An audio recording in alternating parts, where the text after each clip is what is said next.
Halo guys, kembali lagi dengan gue Kuro guys. Kali ini mari kita lanjutin pembahasan novel Kage no Chichiryokusa ni Narita-kute sebelumnya atau part 30. Jadi yang belum nonton part sebelumnya, gue saranin kalian buat nonton dulu biar lebih enak memahami alur ceritanya. Oke, langsung aja kita masuk ke konten.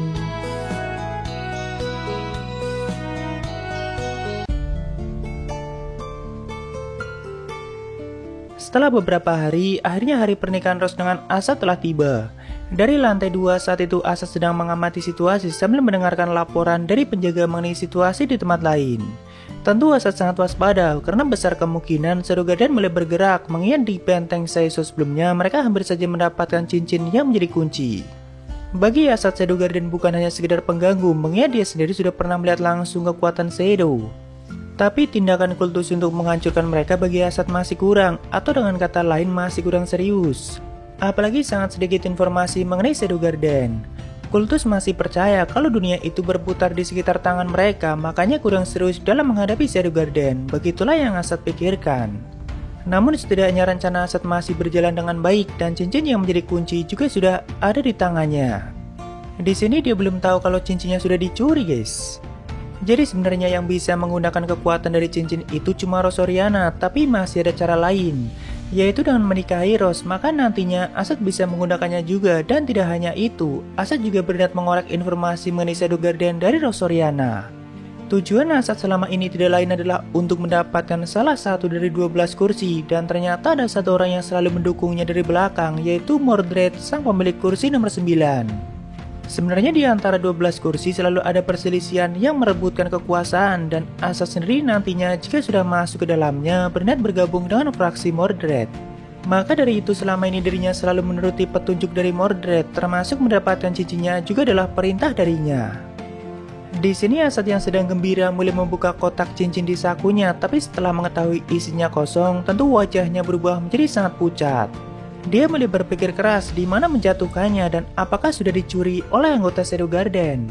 Tapi harusnya mereka belum berhasil masuk istana dan tidak mungkin aku tidak menyadarinya jika memang dicuri. Begitulah yang Asad pikirkan dengan sangat panik. Asad sempat berpikir kalau mungkin saja fraksi yang menentang Mordred yang telah mencurinya, karena mungkin Asad sempat bertemu dengan mereka. Perlahan keringat dingin mulai membasahi tubuhnya karena jika Asad tidak mendapatkan cincinnya kembali, dia tidak mungkin bisa mendapatkan 12 kursi dan semua rencananya telah gagal. Lebih fatalnya lagi jika Mordred tahu, maka Asad akan tamat. Saat itu di tengah kepanikannya, tiba-tiba Asad mendengar suara Mordred di kepalanya, jadi seperti telepati gitu guys.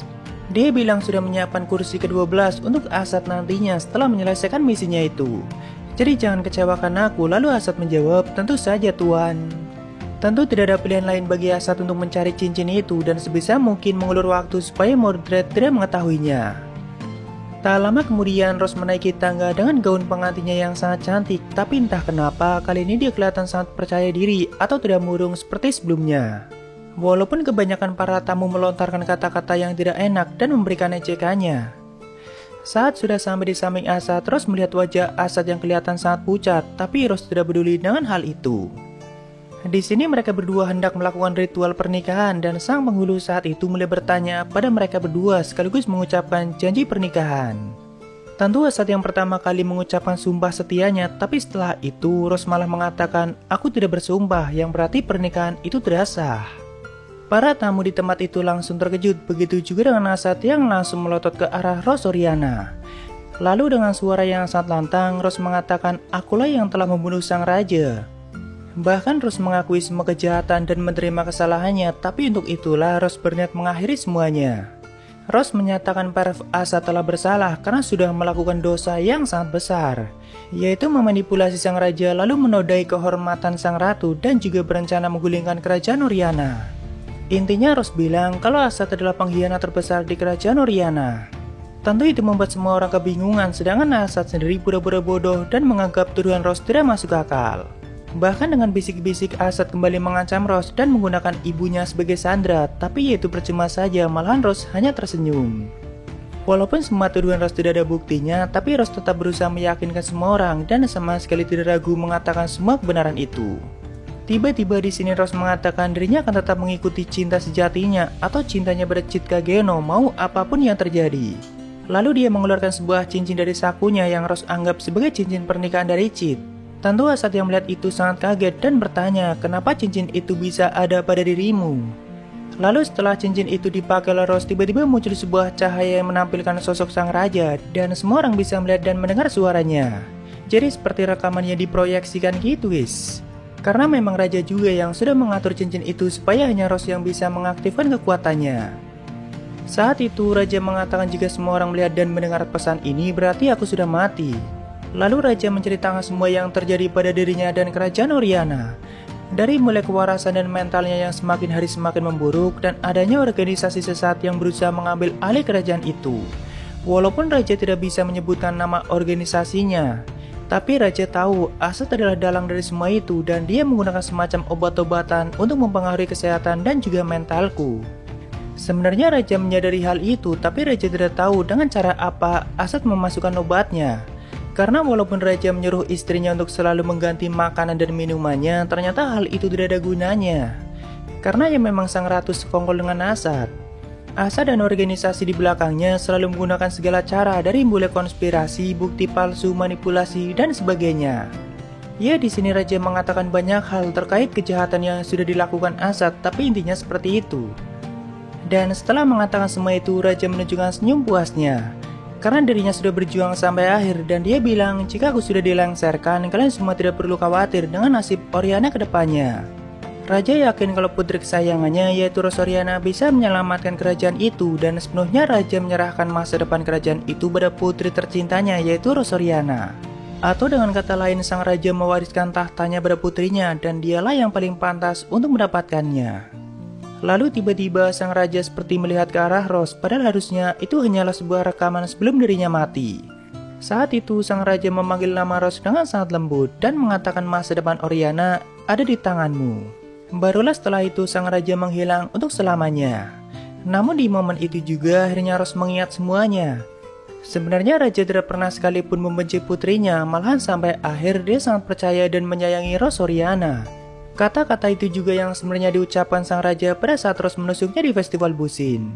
Jadi bukan seperti di mimpi buruk yang selalu Rose alami.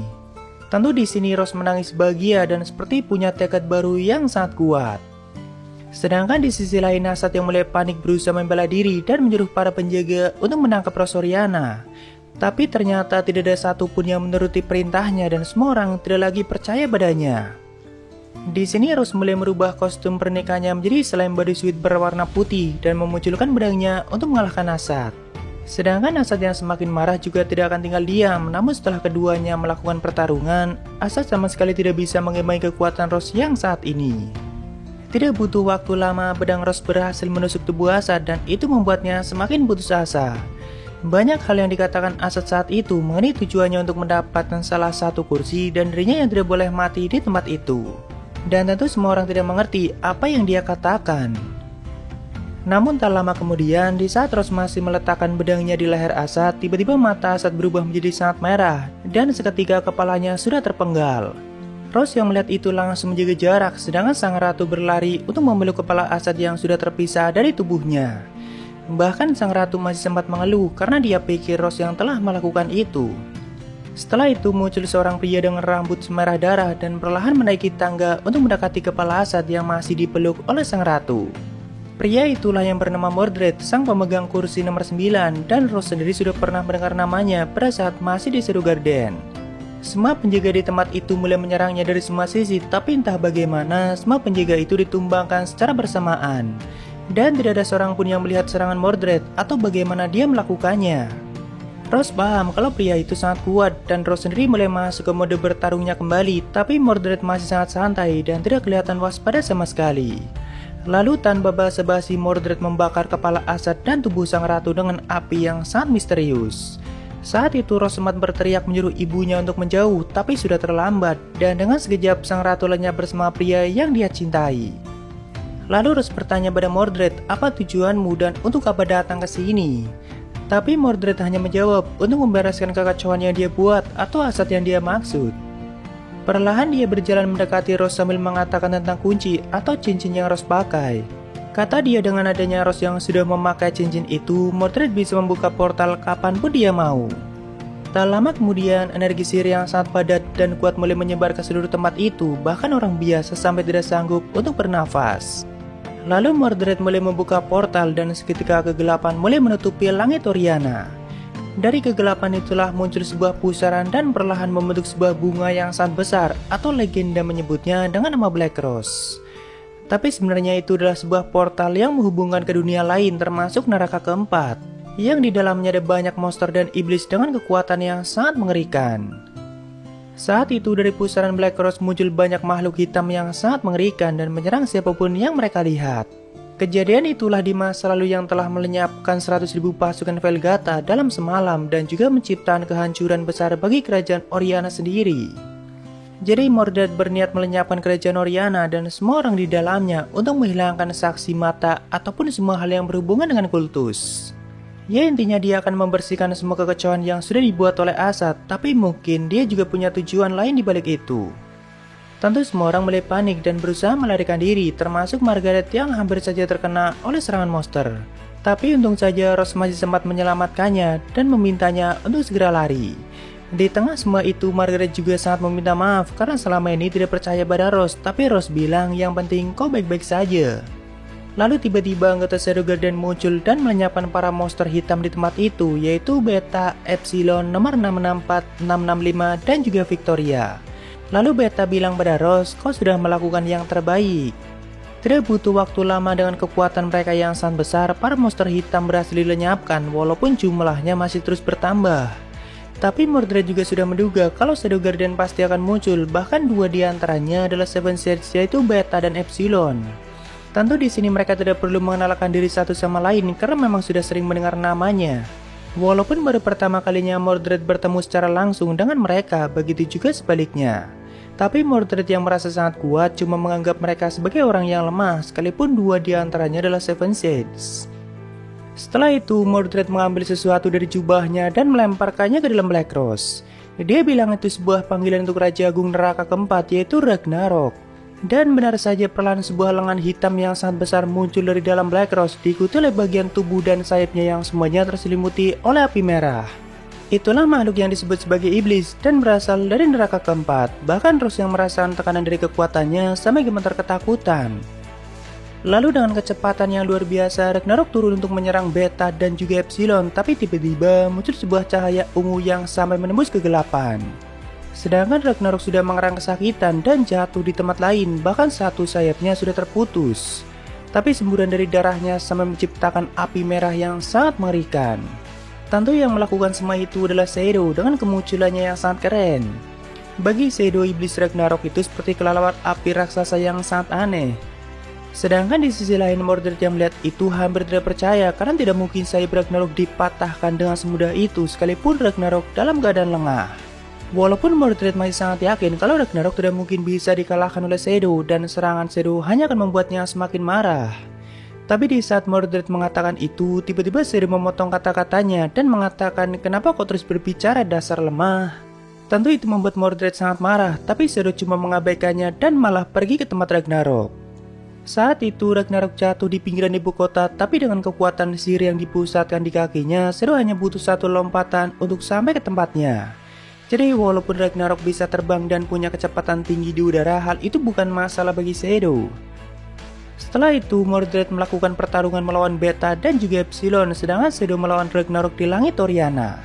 Lalu anggota Shadow Guardian yang lain termasuk Rose Oriana menghadapi para monster yang sebelumnya muncul dari Black Rose, tapi mereka jauh lebih lemah dari Ragnarok walaupun jumlahnya lumayan banyak. Namun kita fokus ke pertarungan Shadow dulu guys. Jadi sebelumnya Shadow itu sedang mengamati kebangkitan Rose yang hampir menjadi raja baru Oriana dari kejauhan. Tapi tiba-tiba situasinya menjadi sangat kacau dengan kemunculan banyaknya monster dari dunia lain. Walaupun hal itu tidak jadi masalah bagi Shadow karena dia merasa masih sangat memahami situasinya. Dia berpikir kalau pria berambut merah yaitu Mordred berusaha menghalangi kebangkitan Rose Oriana dan memanggil kelelawar api raksasa itu. Di dunia manapun memang selalu ada perebutan kekuasaan, begitulah yang Shadow pikirkan. Ya seperti biasa, dia sebenarnya tidak memahami situasinya sama sekali dan asal menyimpulkan sendiri. Tak lama kemudian sayap Ragnarok kembali tumbuh dan ternyata dia punya tingkat regenerasi yang sangat tinggi. Tapi kata Shadow, begitulah seharusnya monster dari dunia lain, tidak hanya ukurannya saja yang besar, tapi kekuatan dan kepintarannya juga harus tinggi.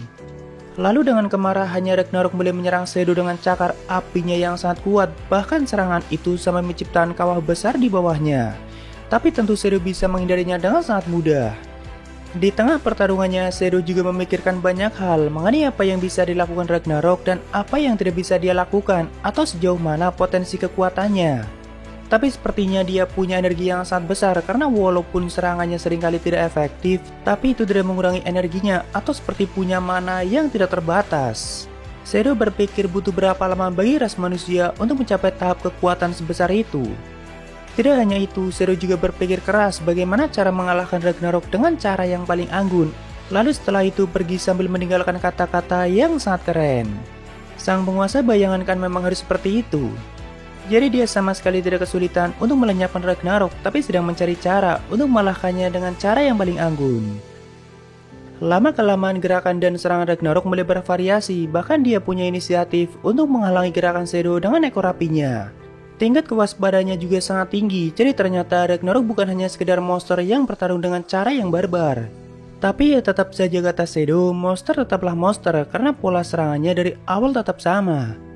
Bahkan Shadow sempat menerima serangan langsung dari ekor apinya yang sangat kuat dan itu sengaja dia lakukan untuk bisa mengetahui seberapa kuat serangannya. Tentu Shadow melakukannya dengan pertahanan penuh, tapi ternyata hanya poninya saja yang terbakar dan tidak mendapat luka yang serius. Teknik pertahanan itu adalah teknik yang sudah ribuan kali Shadow latih dan pastinya sangat kuat.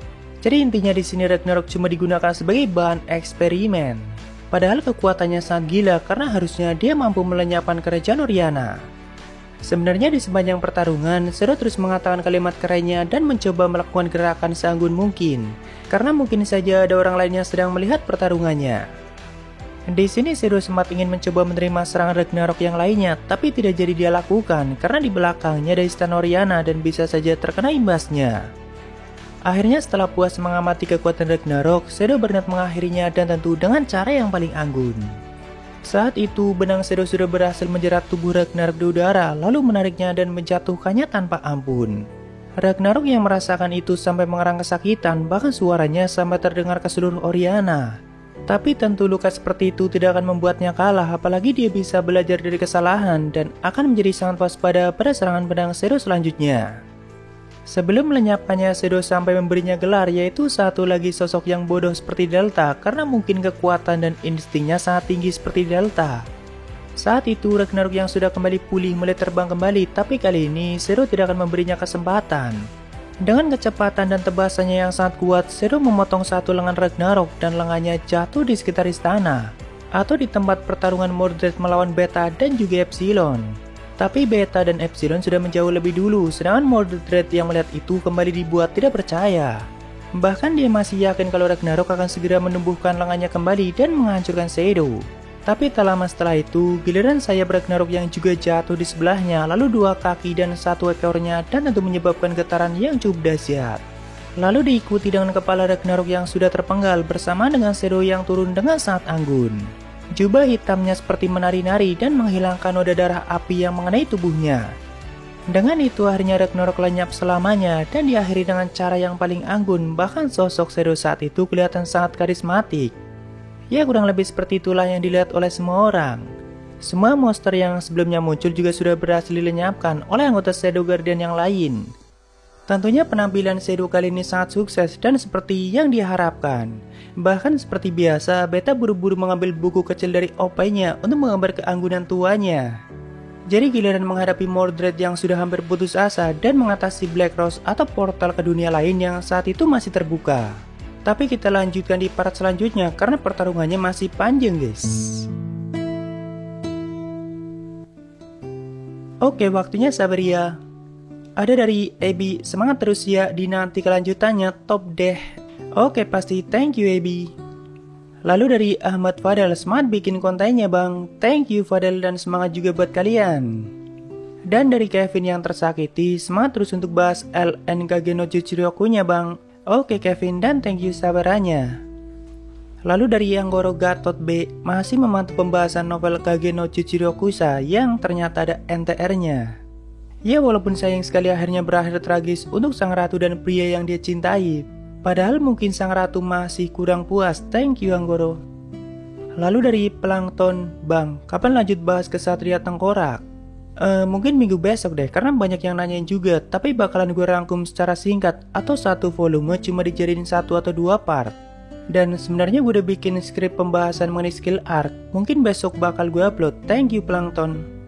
Oke, itu semua dari Sawaria. Makasih yang udah donasi. Dan mungkin segitu aja untuk pembahasan kali ini. Jika ada kesalahan gue minta maaf, atau kalian bisa koreksi aja di bawah. Thank you yang udah mampir, sampai ketemu di video lainnya. Salam kuru guys.